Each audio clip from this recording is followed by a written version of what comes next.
Good afternoon. 4:19. Wait a minute, wait a minute. Got a minute? I'll take a minute. Yeah, for sure. Let me I'm telling stretch.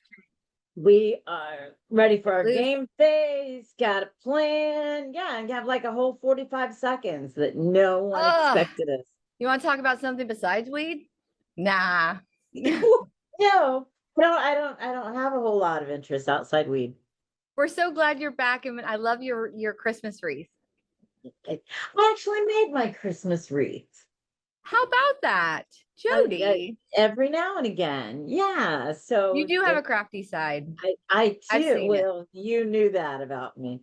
And some of our folks, our gold members, are coming to the Florida Can office on Friday, where we're going to have a Christmas holiday, Kwanzaa, whatever the heck it is you Merry celebrate. everything. Merry Whatever you everything. celebrate, we Yeah, celebrate. a little invite only party where we're going to make some ornaments and have some great food that's being handcrafted by some of our team members because we are really an organization that we like each other. And We we like to are feed here. each other. The food is my love language, but you would never guess that by Yeah. looking at the food was I and thought yours your too, love though. language was an indica, but I was wrong. Okay, it's food, but that's that is fine.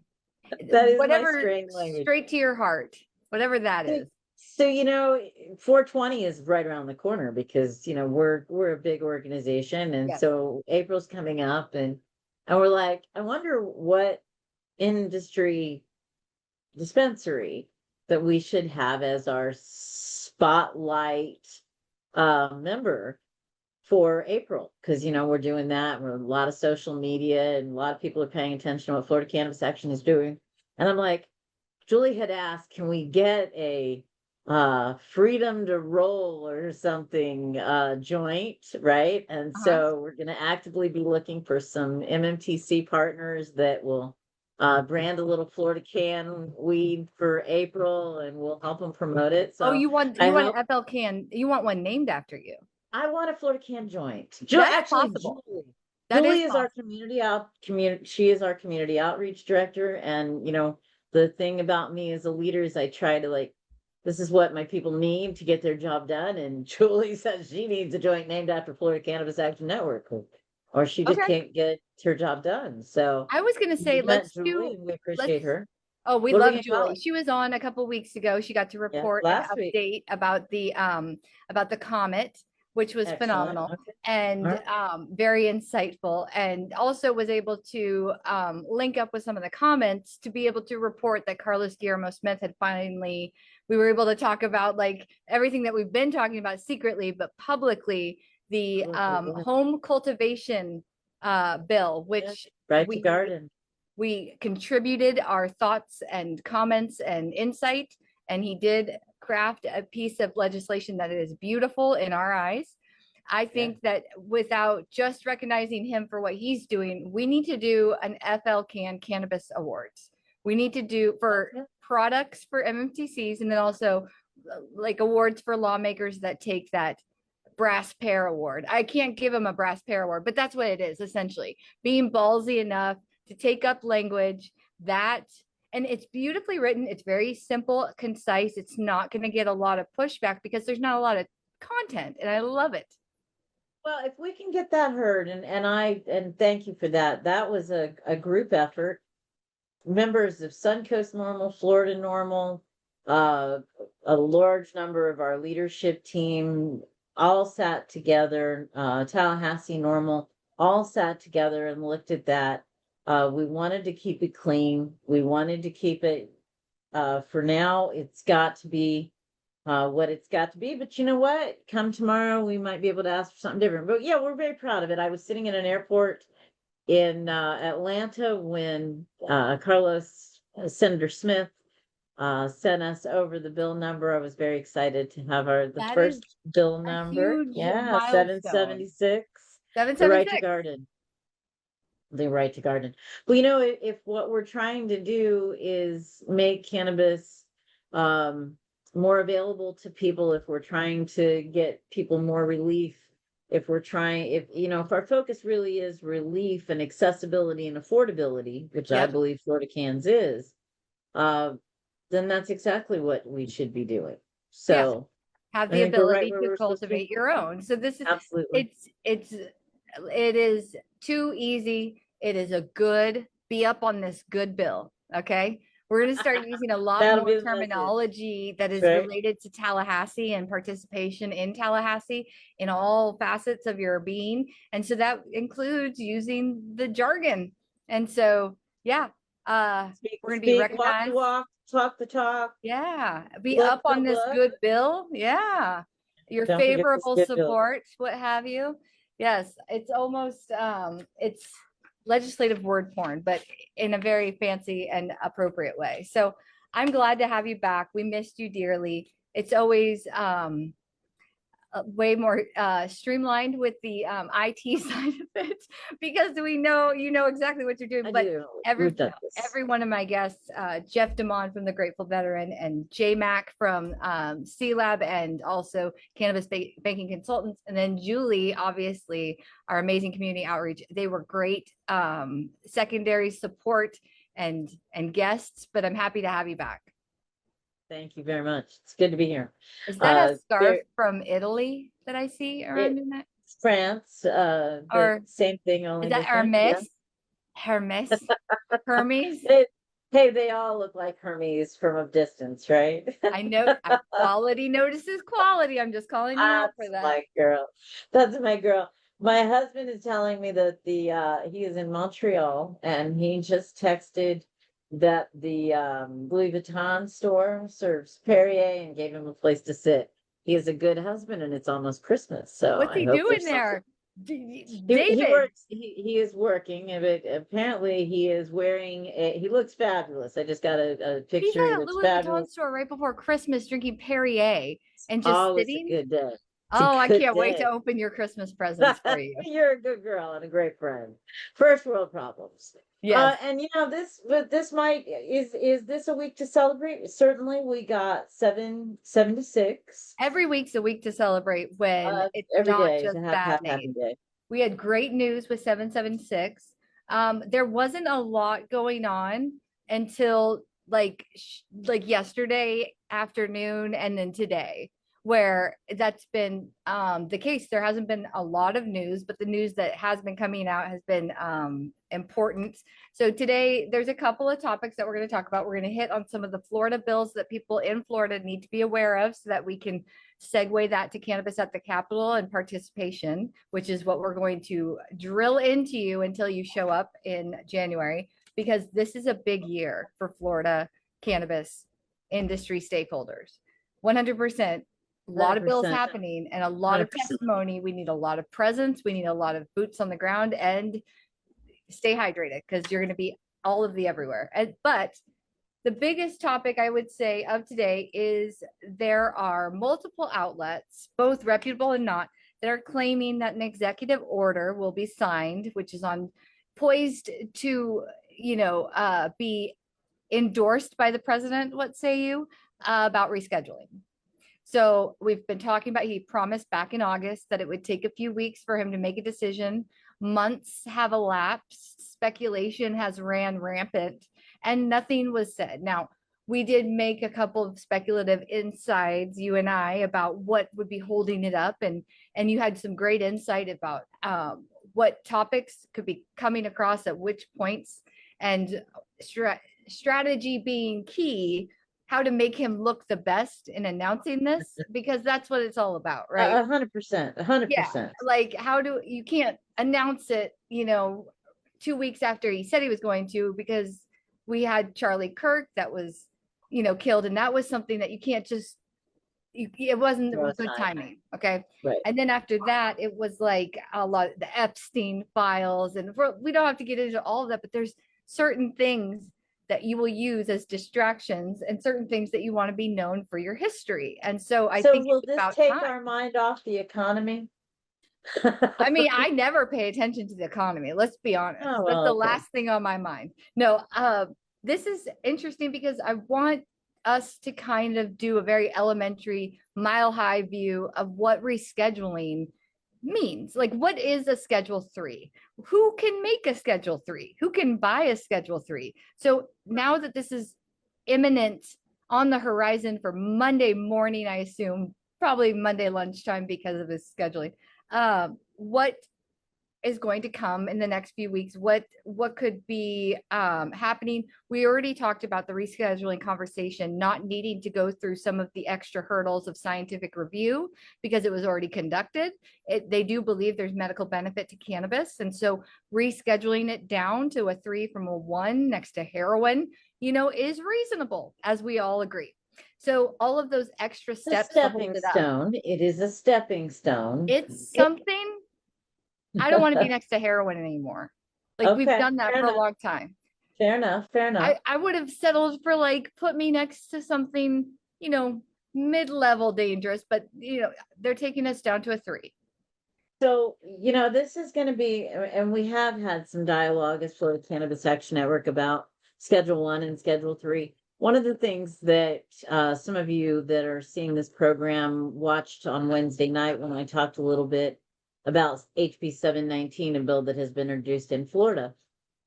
And we referenced in that the idea of going to a doctor's visit as opposed to every 7 months, which is how often a patient in the Florida medical program sees a doctor, to seeing a doctor every 2 years. It's a hard no for the doctors. It diminishes patient care. And it really poses a risk if someone has a really serious disorder. It poses a risk that there could be interactions and the recommending physician would never know about it because it was 2 years. It certainly increases the likelihood that a patient is going to start a medical marijuana program, not have success, not have a doctor that they can see in a few weeks to find out if the medicine's going well. As a Schedule 3 drug, ask your AI how often I have to see the doctor.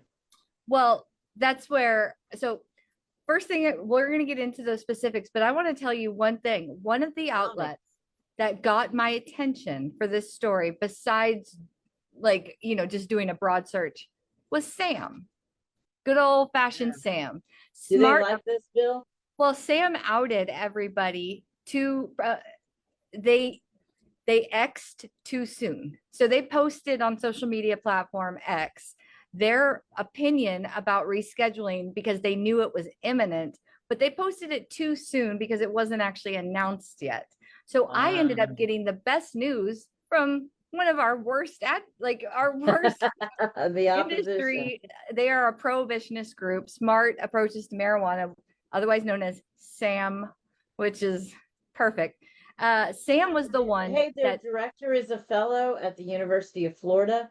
Our tax dollars are in large part supporting that organization. So what are they saying with our tax dollars, Cynthia? Well, no, Sam actually reported their distaste for for President Trump's imminent endorsement of rescheduling. And they said by yesterday, Thursday, or end of business today, but more outlets, as they got information, cited that it would probably be Monday that it would be on his desk and announced. But they posted on X that they knew rescheduling was imminent. They were warning how it would be harmful to Americans and children, because of course, those freaking kids, they get into everything, right? And how the White House had not commented, and speculation continues, but the decision for industry stakeholders is not one that they are in favor of. And they are in high opposition of the president endorsing this. And so their distaste for it and going straight to social media too soon was in our benefit. So thanks, Sam. Anytime you can report something early that you don't like, I love. So this is great. Well, we all get our news from Marijuana Movement. So we'll see what Marijuana Movement amazing outlet, very good content, very comprehensive. It is a one-stop outlet. I'm not going to lie, really, except for us. If you're interested in cannabis, well, we break a little bit of news. 776, hello. Comments, hello. Yeah, you did your special the other night on the bill, and it got more views than any episode that we have ever hosted, any live that you have ever hosted. Like, you're practically viral. Yeah, no, I don't think so. But there are a few people and there's a lot of information that people want. So Federal rescheduling, pros and cons. You want to break them down real fast, and then we'll We're just talk gonna hit about the hemp facts. prohibition. We're gonna hit the facts, and then we're gonna let you marinate on it because this is important. So federal rescheduling facts about Schedule 3. I'm not gonna say I'm gonna say controlled substances that are Schedule 3. I'm not gonna say drugs or anything like that. They require a prescription from a licensed provider. Okay, so that's gonna change up the process big time. It's not gonna be over the counter in any capacity. It has to be behind the counter, like other prescriptions. It cannot be filled more than 5 times in 6 months. And that's all of Schedule 3s. Pharmaceutical companies with a DEA registration are the only people that can manufacture or sell Schedule 3 controlled substances. They have to be monitored by the physician and the pharmacy to make sure they're being utilized appropriately by the patient. So these are adding in players that haven't been in cannabis. And the one good thing is federal employees can use them, okay, as long as they are not detected like with a workman's comp claim, just like anything else that you would be using. But if it's on a drug screen, it would be considered admissible as a reasonable thing to be in your blood system or in your urine because it's a Schedule 3 and federal employees can take it, any Schedule 3.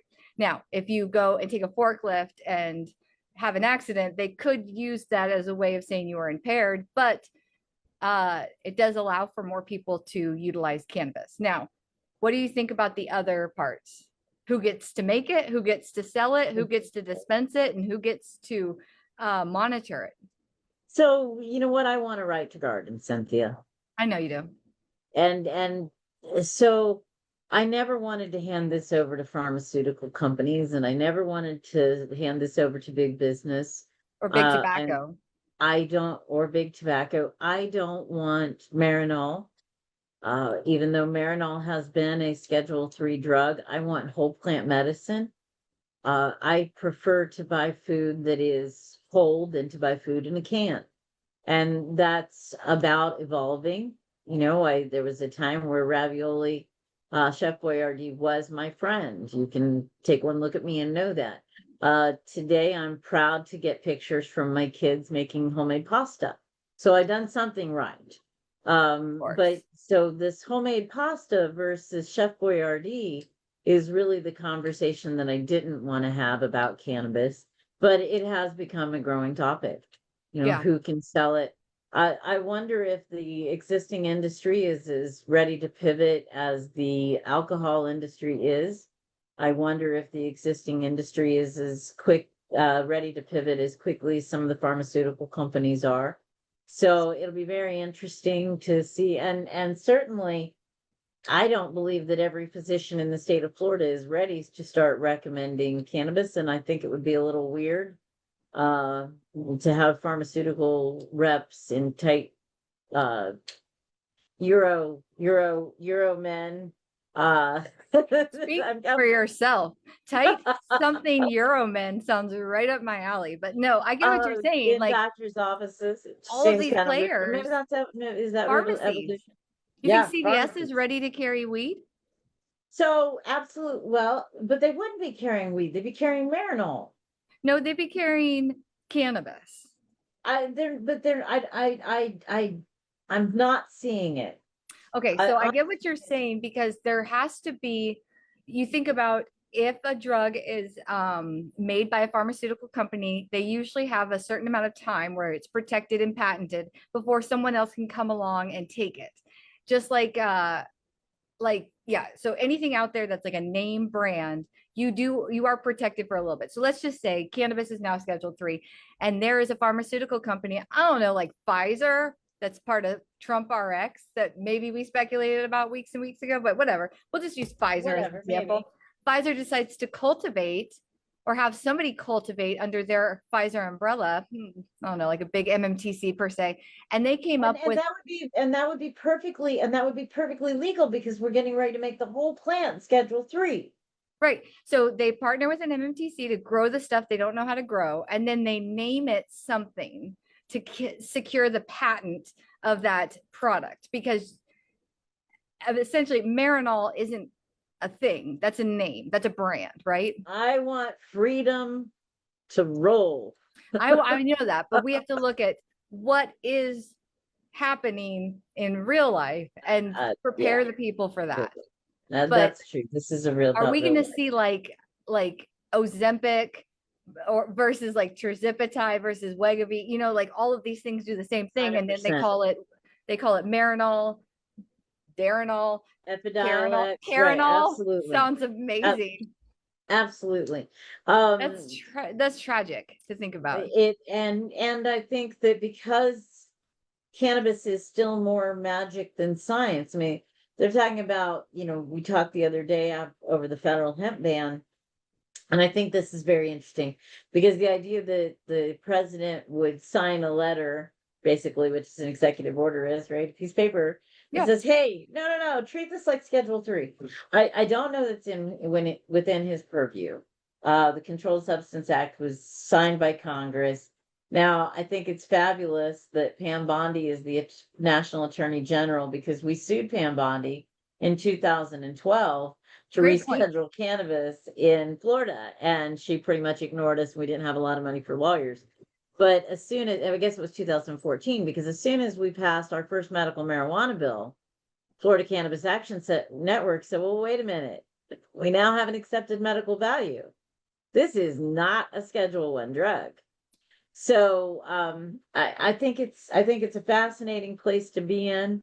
We're going to, should an announcement happen on Monday, we're going to get some of the best names in the House together, and we will be getting some more, a special edition of Elevated Intel out. Absolutely. We did have some great feedback from talking about HB 719. We did a little synopsis on 719. I know you guys talked a little bit last week about our veterans bill. In terms of federal rescheduling, if something actually moves, we will let you know. But the idea that he's going to sign a piece of paper that's going to change everything that the FDA is already doing based upon the federal hemp ban that happened last week, I just think this is insanity. It is. There's all these moving parts. So you think about the activity here in December. Well, first it was the hemp ban, happening in the government spending bill, just tucked in there, and he signed it. And then a couple weeks later, possibly endorsing the rescheduling of cannabis. Okay. And then you've got, for Florida specifically, you've got the home cultivation bill that'll be heard in Tallahassee during legislative session at the beginning of the year. And then we've got a possible vote for adult use at the end of next year. So some of these things are going to drop out because they're going to be obsolete and not necessary. And I'm afraid that what's going to drop out is going to be our babies, our language, our contributions, and our sweat, tears, hard work. And it's going to be trumped, no pun intended, by an executive order, which will now make it all of these things obsolete and unnecessary. So I do want to tell you that Florida does not automatically follow the rescheduling. Right. So when the hemp was rescheduled, if hemp is rescheduled, right, when hemp is rescheduled, it's right? Prohibition. Okay, it's banned. They made it banned. It's bad. Re-prohibition. In order for that to take place, there's, every state has a different mechanism for what happens at the state level. Yes. So I had an opportunity to participate in a workshop done by Vicente Law, one of the OGs in the space. Brian Vicente helped fund Amendment 2. So Vicente is very comfortable with what's happening here in Amendment 2. He came and worked really hard for Amendment 2 personally. And they've been in the space since, a lot of people say they've been here from the beginning. We're a 27-year-old organization. I can tell you whether or not they were here before us.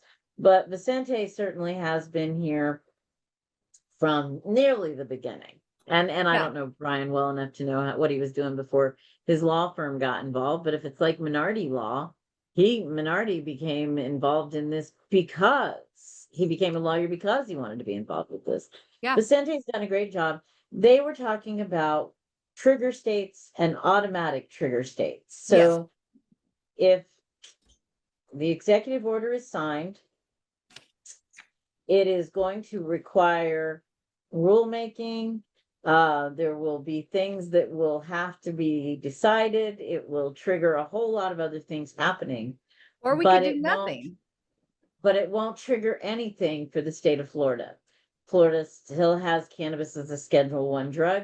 And until the Florida legislature intentionally acts, it will remain a Schedule I drug in the state of Florida, regardless. Right. Which is a plus for the hemp industry that's looking at, decimation at the federal level. Florida has a tightly regulated hemp market. We've negotiated rules and we have companies that are acting in good faith. There is nothing in Florida law that will automatically change With the based hemp upon ban? Federal prohibition. That is Yes, correct. there is something. There What is is that? Governor DeSantis. Governor He's going DeSantis. he's going to have to force the legislature to pass a bill Yep. in order for something to change. It sounds like he's in favor of supporting what is already put in place as to almost like a control mechanism. Because you remember we reported many, many moons ago, many episodes ago, about money being diverted from one area to another, right? And how everybody's taking up the cause. Well, the Miami Herald reported today's the 12th, that after their investigation, and we're going to tie this in, so just stick with me. They reported today that after an extensive investigation, Governor Ron DeSantis and his administration had diverted over $35 million, not the $10 million that we thought, that we reported on, that everyone assumed was going through these channels. $35 million. Okay. Well, and that anybody who thought it was only 10 million was really short-sighted. We started talking about, I didn't mean to raise my hand. I was like, there's only two of us. You don't have to raise your hand.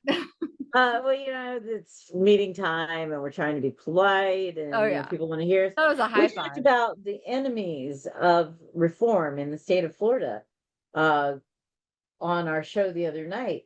Besides Drug-Free America and Save Our Society from Drugs, Visit Florida has expended money to fight legalization efforts. The Florida Chamber of Commerce has expended money. Florida Highway Patrol expended money. Florida Sheriff's Department expended money. And that's not OMMU, and that's not the private prisons and the pain management and the rehab industry, which get money from the state government and then spends it. So where did the Miami Herald say that the 35 million came from? It went to hiring attorneys, buying thousands of dollars worth of advertisements. So let's rewind to the time. Last year, around November, there were two citizen ran ballot initiatives that the governor did not like. One, adult use of cannabis, so Smart and Safe Florida, and Schmush Martians, which the abortion bill was on there. It was two very controversial citizen ran ballot initiatives that the governor had very strong believes about, that he was going to put a stop to. Both bills did not make the super majority, but after a very strong campaign in opposition by the governor's office and his administration, the GOP led Florida administration pretty much made it their passion project for autumn of last year to stop both of these. Equally as harmful, they believe. I think he believed both allowing abortion and allowing adult cannabis were like apples and apples. And so, you know what? Doesn't matter what you believe, the ability to file language to change the Constitution is our only way of changing anything without lawmakers. And so he wanted to stop both, and both were stopped. They did not pass.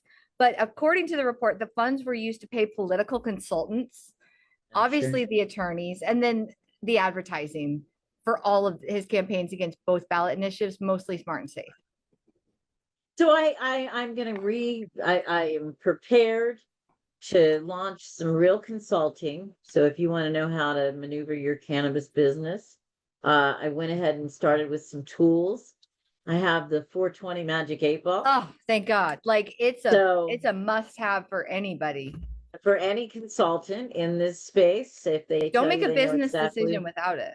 Yeah. I'm telling you. So anything you need to Shake it for me know, and ask it if I should get bangs. bangs, dope. Ah, see, I knew they'd look dope. I'm not gonna do it, but you know, my son just don't have the face for bangs. But okay, it works. That's our calibration There test. you have it. Now we What know. else is in your So, consulting well, package? we'll talk a lot about pot. Yeah, there's gonna be a lot of that. Yeah. There's a lot about that. So, Mm. and sooner or later, you're going to have to figure out whether or not your business is going to pivot. I once said to someone who was trying to train me to do a little consulting, I said, well, I feel bad charging somebody, $5,000 to say, you know what, you don't have a snowball's chance in hell of Yeah. getting a license. I didn't think that felt good. But he said, you know what, if you save them Yeah. $50,000, then really they got their money's worth, even if they didn't get in the cannabis business. But we're going to be tightly following some, and I'm kind of kidding, but there are going to be some really tight needles and small places, and we're going to have to be very careful threading the needle, so to speak, on your cannabis business. Compliant businesses can thrive in the coming space. Uh, that's not necessarily Florida Cannabis Action Network's space, but of course we have a lot of great business folks that are part of the Florida Cannabis Action Network, yourself included, working across 8 states. We've met Jen, our cannabis cash queen, working nationally. We've got, Hector Roos, who was on here. I believe that he's been here at least once with us, who's absolutely a brilliant political mind. And you've met with 3 businesses that we thought are just top notch when we were talking about the federal hemp ban.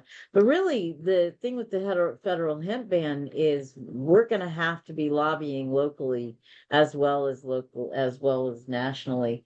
Florida is the Southern White House, and the things that get reported in our newspapers reach the president's ears. Yeah. So I need to get on Truth Social. So remind me, Cynthia, that's got to be our next spot Truth Social to get get an on. account to. Okay, so I'm gonna write that down. Hey, I when do. the real Donald Trump started following us on Twitter, I thought it was a joke, but the Don followed Florida Cannabis Action Network Okay, for a well, while. I So mean, yeah, we welcome any follow, and if anybody wants, they're obviously going to get something relevant out of what the content we put out because we don't put anything with out it. bullshit, we don't put out Right. fluff or filler. Like we No, like not to spend a promote lot the of time. businesses that contribute to our, you know, overall growth Success. mindset and the success of FL CAN, but it's the success And of the sell industry. freedom to roll joints for Florida Yes. Cannabis to proceeds to Florida Can. I mean, Don't forget all of that. this, like whatever you want to give us, we'll take. If you don't have money and you want to give us a boat, we'll take a Florida Cannabis Action Network boat, yacht, Interesting. There you like go. just do your Big part boat. and we'll do We ours. are a big organization, so the bigger the boat, big tent, big boat, sure. So there's Um, one more piece I wanted to talk about with the governor's okay. thing because I want your opinion on Oh, it. sure. All After, right. so Okay. after one investigation and another investigation, people are getting very vocal about drawing funds away from Floridians that were disenfranchised, maybe more vulnerable population, children that the money was supposed to go to. Finding out the governor assigned it to an I don't Yeah. like this campaign to both of the ballot initiatives.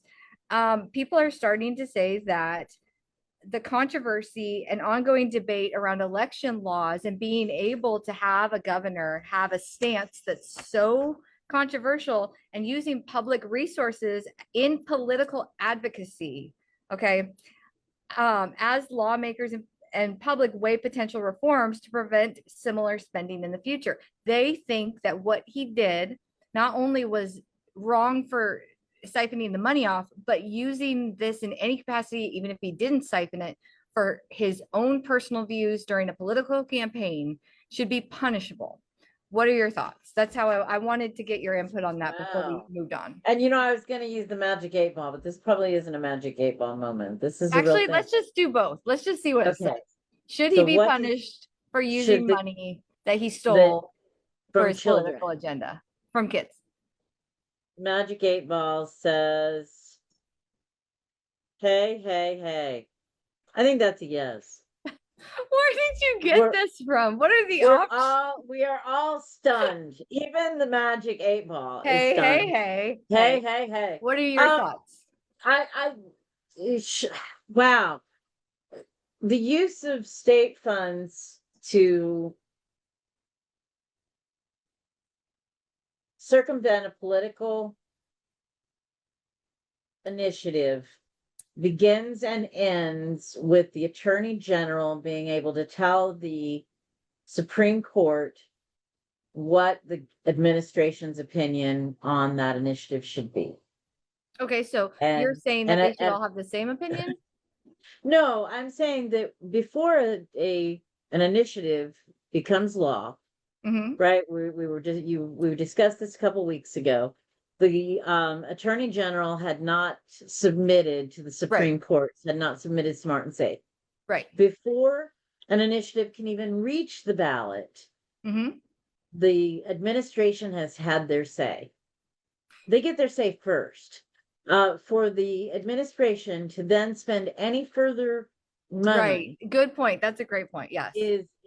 is where we start to get into the point where criminal, I don't know that it rises to the level Maybe of not criminal. criminal, but punishable is what they're saying. Well, you punish him at the ballot box. That's Well, where we punish people. He's lame duck. I get it. yeah. But he is going to go out there and ask the Republican Party for money. Mm-hmm. He is going to put his finger on the scale of who he is going to see elected next year. We're already Casey. seeing that. Well, and when President Trump said, no, it's not going to be Casey, honey. Oh, he did? It's gonna, well, President Trump already endorsed Brian Donaldson. There was an Okay. early endorsement, and that is not the governor's guy. No, the So, governor's guy was a governor's gal. well, and now the governor's guy may very well be Jay Collins. Yeah. You know, they're floating Jay Collins out there, and they're floating Speaker Runner. So, you know, the Republicans who are going to be voting in the primary, Mm-hmm. they're the only ones who get to punish Republicans right now. As a Democrat, I never have a say in what's happening in the Republican infrastructure, I but do. you do. I'll You do my part. absolutely do. And other voters within our organization. But, you know, the next thing, if you are choosing to become a member, and we have a brand new membership form up. Oh, Brand yeah. new membership form. Who wants to be the first? The first new member. We need 240 members every year to give us $50 for us to maintain our presence in Melbourne and to keep the show and the little things The that we do, basic not the big things. necessities. Yeah, the basics. Yep. So we need 240 people to be willing to come out of pocket, $5 a month or $50 annually. And you can be the first to fill out the new form. We're looking at 2026 and beyond. We're doing exciting things, including cannabis at the Capitol. But the first person that donates on the what we're 2026 asking. form, I will make them a shirt and send it to them personally saying, I was first for FL CAN on 2026 and make it really boss. But it has to be a donation Nice. over $50. And Okay, then I I'll stand. flip the bill for the shirt and I will mail it to you personally and we will Look get at your that. info. We will have your And- info because you'll actually be registering and paying your That's right. contribution. That's right. So If you are a member, we're asking you if you're a registered voter. If you don't want to be a member, there's a donation page over $50. Be the first. There's 2 brand new pages up. So I will make whoever does it first a custom shirt that's going to be super boss and you're going to show it off to all your friends. So jelly, one of a kind. So if somebody stand does up for that, Florida CAN. I stand up for Florida CAN. yeah. You know, I think that people, I really hope that people will engage with Florida Cannabis Action Network now that we are moving into this place where cannabis laws are changing so rapidly. People need to be informed. In Minnesota, 3,500 people have been arrested since marijuana became legal. for misdemeanor marijuana possession because they weren't carrying it in the trunk. Well, we did talk about this Wah, before. wah. It was brought up as one of your topics, which Jody and I spitball. We usually have things that we feel passionate about, and then we don't prep, we just stick it together live because that's how we work. Now, Jody brought up Minnesota and all these people being like punished for cannabis, and the first thing I looked at 500. is how, and I saw that it was because of the way they were transporting it in the vehicle, right? Not in the trunk. Not in the trunk. Is that a law in Minnesota that it has to be in the trunk? It is. And that's why it's so important that Florida can be funded to stay on top of this. Because if you don't tell if we know that cannabis, if we were in Minnesota and we knew that if you didn't have your cannabis in the trunk and we didn't tell people, right, lots of people are going to be arrested for something they don't even realize. You hear marijuana is legal. You don't hear marijuana is only legal for up to 2.5 ounces in 35 days. And if it's not in the original container, it's considered a misdemeanor. And you go, yep. You still you lose your card, you lose your rights, you lose your card and possibly your car, because they're going to take that bad boy when they find it. So, and God help you if you only get caught with the bare minimum on you, not including the excess charges. If you have more than the maximum allowed on your person and not in the trunk, they will tack on whatever they can, right? Right. 100%.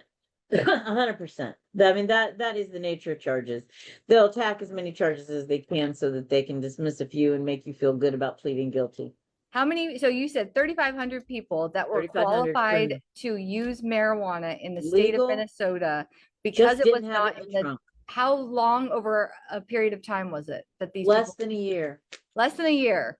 So in Minnesota, I mean, that's like 35,000 in Florida. I mean, how many people are in Minnesota? There's like none in Minnesota. I didn't even come on.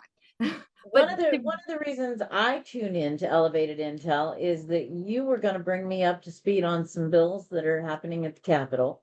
And I don't want today to get too far along before we do that. For those of you who are, I appreciate you very much. For those of you who are just tuning in, Cannabis Action Network is a membership-based organization, and throughout legislative session, every Wednesday, we will be having this conversation with our members. So members learn about this information first by tuning in to members-only calls. We will be bringing a group of folks to the Capitol. Cannabis at the Capitol is happening January 14th and 15th. We had the good sense to make the theme come together. And again, I'll remind you, I have a great shirt. It was a futuristic shirt that Cynthia made me. So you'll get your great shirt. You'll get to meet great people. There is a registration online. There is a cost to attend. What a good year, though. Like, wow. Do we not have so much to do and so much to advocate for? Like, if you choose not to go, you don't get to complain because it doesn't cost much to participate. And the amount of access you get with FL CAN, they put you in front of the people because they've already got the established relationships, and then you get to meet with other industry people, but in mass. So like testimony is going to be provided to these committees that we already have on schedule. The layperson does not know how to track and trace and monitor the bills that are coming up, and there's not usually this much activity, but this year is going to be amazing. Like, we need more people to cover the amount of activity in just those couple of days that we'll have to participate in. Like, we need 100%. Testimony at this committee. We need someone to go meet with this lawmaker. So if you have any belief that something in the program needs to change, if you don't like the way the hemp ban was talked about or possibly implemented, then freaking you better get your spot reserved, because this year we have the ammo, we have the arsenal. I've got the gospel of Cynthia here ready to go. The binder has been made, which makes it officially legislative session timeline. So we've got 2026 bills, House, Senate right now. I do want to point out one thing before you get into it. Cynthia is working with Maria Hurley, our past president, to make sure that these bills are on our website. So if you go to flcan.org, under maybe issues, there's a drop down under issues that says bills to watch. And so, as soon as we catch up with Cynthia, which I gotta tell you is a challenge. It is. It is. She's All day extra. long. I'm just, I pull them. So as soon as we catch up with Cynthia, those bills will be on. If you are a subscriber to Florida Cannabis Action Network, you've gone in and you've gotten on our email list and asked for cannabis news, you'll be hearing about these bills as we have action items to take on them. If you're a dues paying member, you'll know every Wednesday what's happening, where the bills are going to be going, where they're moving. And we'll do some touch bases here at Elevated Intel. That's my Yeah, plan. we're You gonna feel good do about it? very light touches, not heavy petting, because to be honest with you, this is very valuable information, going through all of this language, reading all of these bills to pull out what's important to you in the cannabis space. That, like, unless you're a member, we're not going to just give you everything for free. We'll give you updates, but if you want to know if this is going to affect your bottom line or your business or your future, you really need to join, because we're not just going to spill all of our value. Go ahead. What's the ball say? Is Cannabis Action Network a great use of your time? There you go. That's actually a real answer, as opposed to hey. Munchies now. Okay. I'm So starting to I think the think ball might be high or broken. I think that means move on this. Well, Yeah. it's like tarot cards. You Actually, kind of have to my munchies tarot now. cards say like Is it guacamole and the wine. munchies now? See? Exactly. Same thing, only different. Dude. That's the answer. Oh my gosh, Jody. No, but I'm not going to interpret it that way. Please don't ever judge any life decisions based off of that 8 ball, because something's wrong with it. So every year we see language come into the FL Senate website. So flsenate.gov, and then you can toggle between the House and the Senate. You can track bills if you know how to do that. I learned early on how important it was to pay attention to that website to see which bills are even going to go anywhere, because you can determine if anything has legs or traction if it gets assigned committee meetings or if it doesn't. And if you don't know how to track that on the website, then you're lost, and you could be advocating for something that's not going to move, and it's a waste of your time, energy, and space. So right now I've got 7 on mine that are relevant to industry stakeholders as a whole or in some capacity.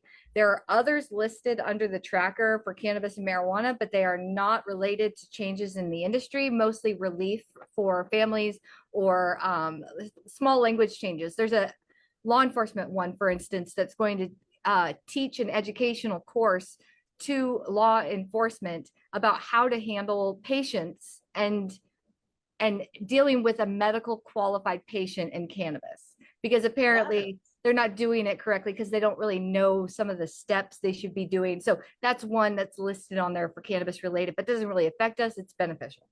So we've got somebody's going to get the money to teach that class. Put that one on my list, Cynthia. Hey, it's a 4-hour course, I think, and then 2 hours like continuing education that all these lawmakers have to take. So that's really good. And also, hopefully they'll learn something about how to handle certain situations where cannabis isn't found in the trunk.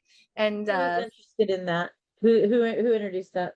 That one is, let's see. The one she's not paying attention to. Well, no, I'm paying attention to all of them. I just have them highlighted and separated. So that one's going to be the Senate, and my cheat sheet is on my desktop. My cheat sheet's on my desktop. I sound so whiny. Hold on. I think it's I'm gonna cheat here in a second and pull it up. I will just hold your breath on that one. Oh, it's sorry, SB 524. Okay. Yep, SB 524. My bad. I have them all here and tagged so that if I'm flipping one way, I can see behind it that page is SB 20. So it's going to be by Senator Simon, and it's a act related to the Department of Law Enforcement. Yep, talking about how to handle medical appropriate. So that one's in my my gospel. So we'll start with just broad strokes. We've got HB 733, by Gerwig, a name that has not really been synonymous in cannabis policy reform. And this is Department of Health. It's going into, let's see, it's talking about cannabis changes to 381-986 and medical directors and how often you can swap them out, low THC products and what defines the low THC product as opposed to like a high THC product. It's weird because it doesn't talk much about changing it, but this whole low THC gap or like cap worries me. It worries me. Should. We're It talks already having about- problems getting low THC products. And yeah, it talks about medical marijuana treatment centers and how they're entered into the use registry. So this one's got a lot of content, but it does cover a lot of Department of Health agencies. So not anything, I don't have any notes in here about like, I would have it in red highlight, like beware, not a lot, but you know, it is what it is. Partington is the one that you reported on. Is that right? 719? It is. And you know, this Gerwig DOH, they always pick somebody to run the DOH bill. And Yes. and listening to you, at least with a couple of these things, remember we had that rules workshop that we publicized live. I'm not sure if it's still available. It might have been more than 30 days ago, Yeah. but we'll ask our producer Steve to make sure that it gets up on YouTube at least as a backdrop for it. But it sounds like the Department of Health got some of those things into this bill. So there might be some changes in there. It'd be worth taking a look at. Thank you very much. Be aware of the innocuous language that's placed into things that you think are benign, because they'll stuff stuff. Just like they stuffed the hemp ban into a government spending bill. We've seen them stuff language about cannabis into a like appropriations bill or into a Department of Health, not the OMM. They don't mention OMMU, thinking we won't notice. So if you don't know how to search for these things, they could slide past you, but we're professionals. If you're trying to do it yourself. But you know, I will tell you that last year it was the Department of Health bill that outright banned all mycelium. So you can't have mycelium spores or spores that produce mycelium in the state of Florida. And that was thanks to Representative Tuck running a DOH bill that somebody handed her. Yeah. And we didn't have enough there.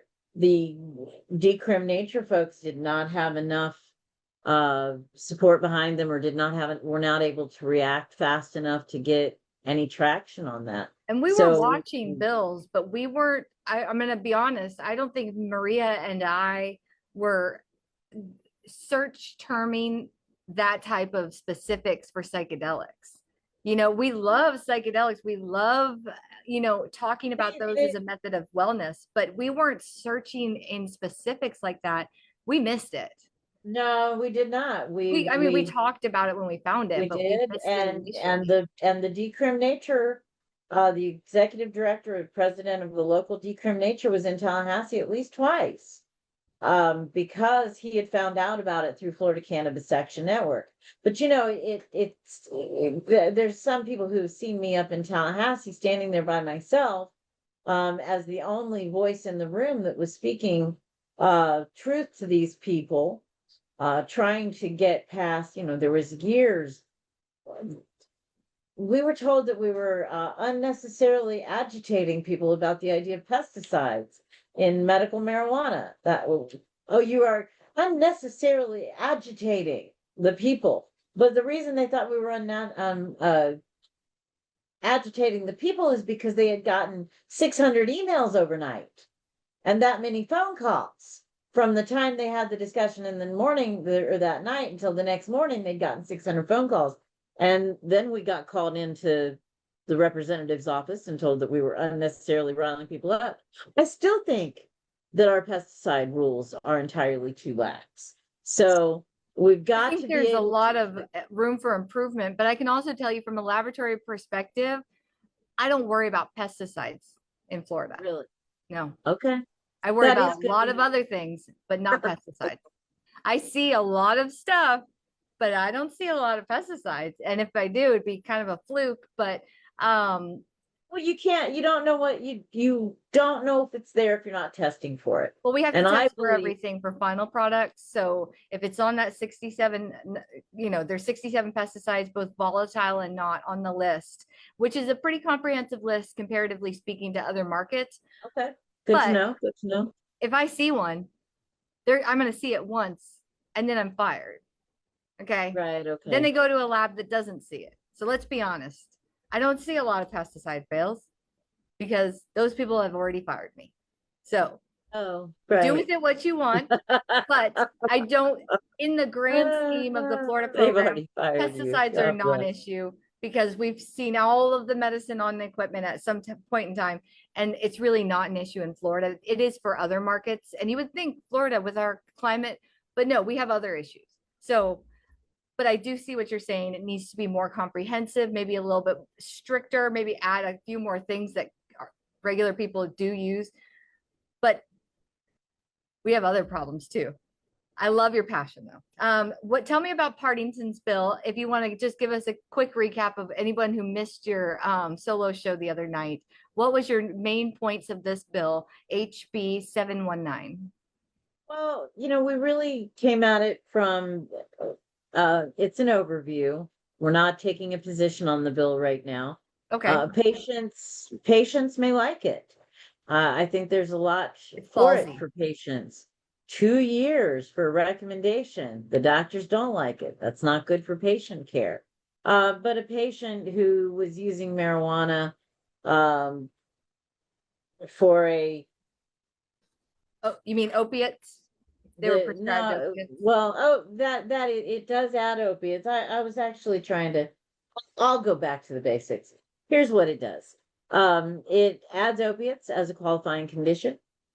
It gives veterans 100% discount, free veterans cards. Yep. It guarantees reciprocity from certain states, and I Yep. assume the Department of Health will make a decision. It allows for doctors to put in recommendations that are good for 2 years. Yep. It expands your card to 2 years, and it expands the requirement for seeing a doctor to 2 years. So good for the industry. You'll be able to have your recommendation. It keeps somebody in the program, possibly keep somebody in the program for 2 years, allows the Department of Health, or I'm sorry, the industry to sell to people who are going to be here for a short time as opposed to residents.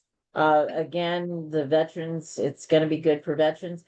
It said that if you believe that Florida is going to ban hemp over the counter, THC products created from compliant hemp that are on the market currently, if you think those are going to be banned, this is going to be a good bill for people. Someone who said that the card was too expensive, the barriers to entry were too high. They may very well, if you can get a card for $75 that's good for 2 years, and you only have to see a doctor every 2 years, maybe that becomes a little bit easier to get in. If access is your issue, and we really want to make sure with the veterans, we want to make sure people get relief.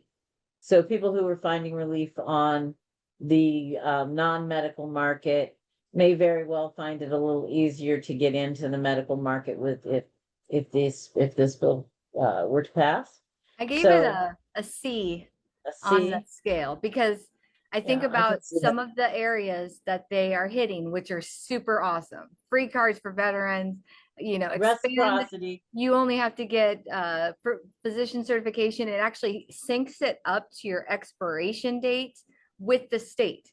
So right now it's all wonky. Your recommendation doesn't match up to your expiration date. And this syncs it up to where you would need a recommendation when your card expires. So that's amazing. The math is mathing. Veterans get free cards. You also include, if you've ever been prescribed an opiate, you can now qualify for cannabis.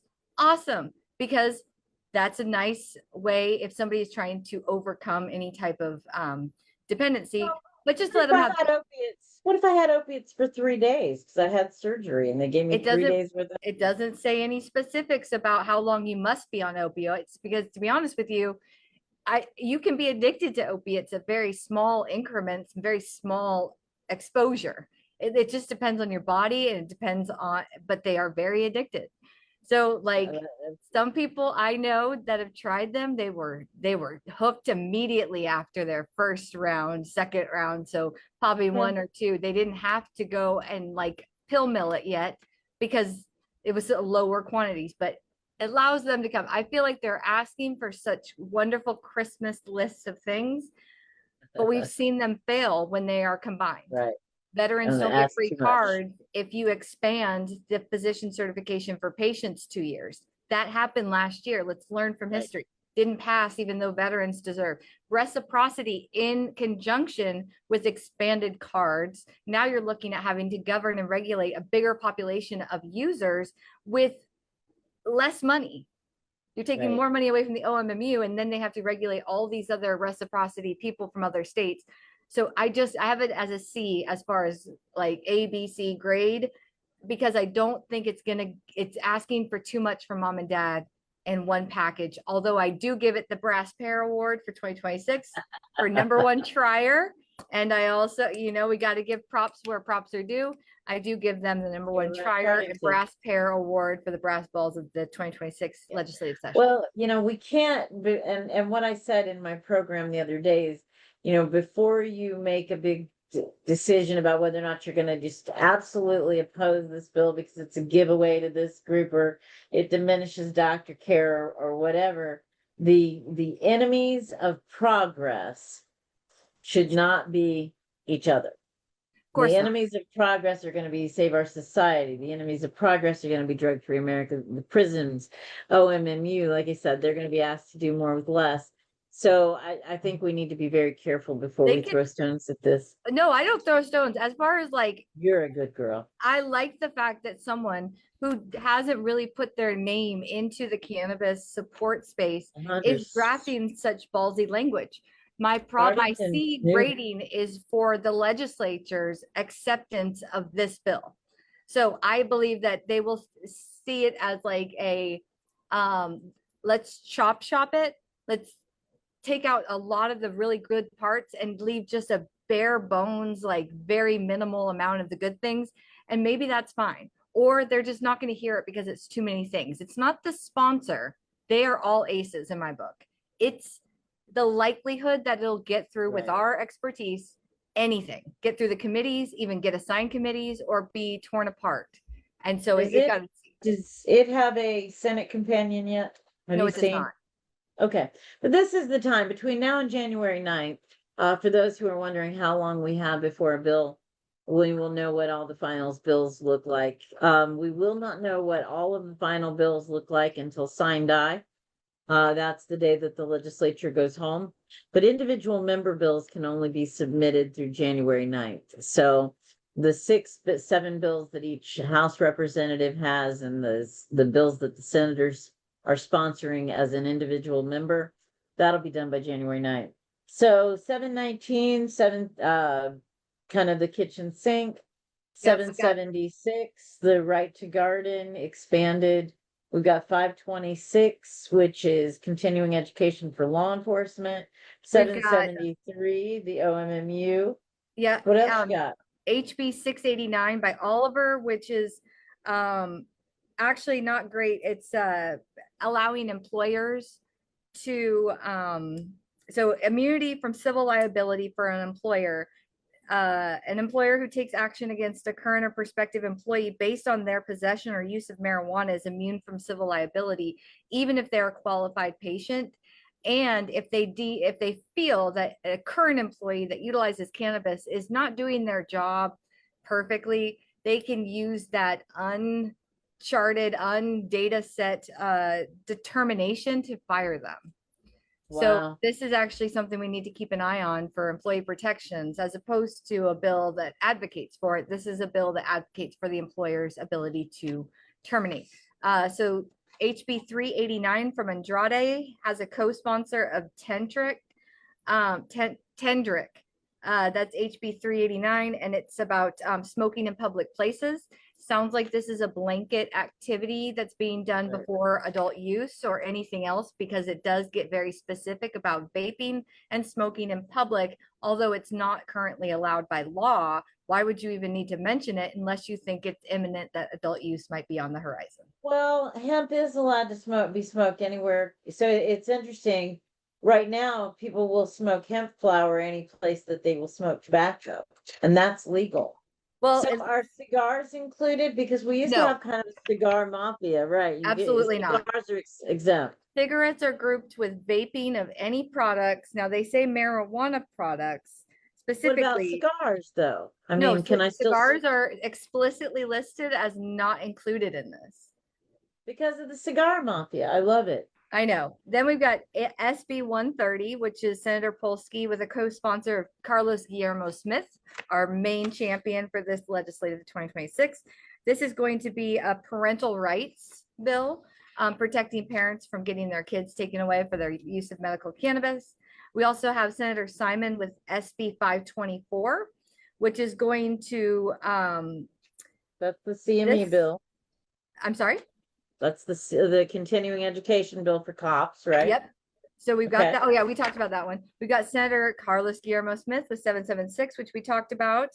And then we've got that's our baby right there. That's like our golden goose. 132, Polsky's 132. I've got 136. 136. Polsky's co-sponsored by Carlos Guillermo Smith for public. Those are employee protection. So it's the opposite of the employer one that we talked about. That one does have a co-sponsor and I think a lot of great positive attention. And so that's it for right now. Those are the bills we have until January 9th, like Jody said. And I've seen a bill a day, it looks like, that mentions either cannabis, marijuana, or I'll filter by the statute if they're trying to be crafty. So I'll keep up with it and let you know if there's more next week. Well, I appreciate that. It's going to be a busy time. I'm planning on being here through Christmas. Are you good for the next Where couple are you? episodes? I'm home. I'm Okay. home. I am home. But you know, we've got Christmas on a Thursday. I'd love to see you on the 26th. Can people count on us through the holidays I for a mean, little bit of cheer? I was planning on being here for the rest of my life. So like Excellent. at All right. Elevate EI is my life now. Well, yes, I will be here. I'm not going anywhere for Christmas. My bad luck has extended through autumn and into winter, you could say, with the roof being repaired and this or that happening. And then they have to shut off the power for a few days. So I have to go live somewhere else, which will be fun, right? So I have a guest room. You I have an know. animal? I have Do you have an lots animal? of animals. I have so many dogs. No, I have 2 dogs. Yeah. Okay. So I do have a guest. I have an RV. Do you want to put the RV in front of your house? I'm actually just gonna stay and tell them they can't do it. I'm gonna No. chain myself to the pole that no, they're gonna have to rewire the house, but they are gonna put me up in an Airbnb that is dog friendly, and I will be just fine for the 72 hours until they rewire the house up to code. So that'll be great. I don't plan on We going gotcha. anywhere. I can report from everywhere. Excellent. All right. Well, it is certainly a pleasure. I look forward to seeing you next Friday here in Brevard County for our gold members party. And so that's going to be pretty exciting, something special. The for our party's on gold Friday. members. The party's on Friday. We do a live episode together. I'll be there We should together do. with you. We should do that. How fun. Won't that be exciting? Side by side. Side by Same side. room. Yeah, in the same room. Yeah, every once in a while we try and make that happen. So we can only hope. Otherwise, we hope that you'll continue to tune in as we get some in-depth analysis on some of these bills. We'll go ahead and give you some information. If you were one of the people who watched the episode from 719, one of the 1,400 people who took the time to check that out, thank you.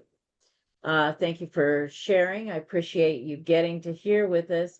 The way that Elevated Intel grows is you like it, you share it, and you tell your friends about it. That's how Florida Cannabis Action Network is going to continue to build our network and be able to bring you great content.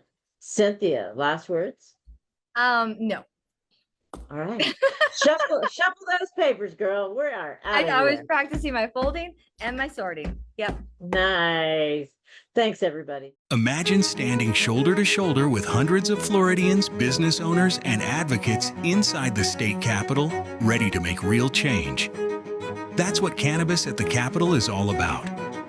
The signature Lobby Day and Education Expo from the Florida Cannabis Action Network, where voices intersect with policy and passion turns into progress. For just $50 for individuals, you'll gain access to expert briefings, self-guided meetings with lawmakers, and the power to influence Florida's cannabis future.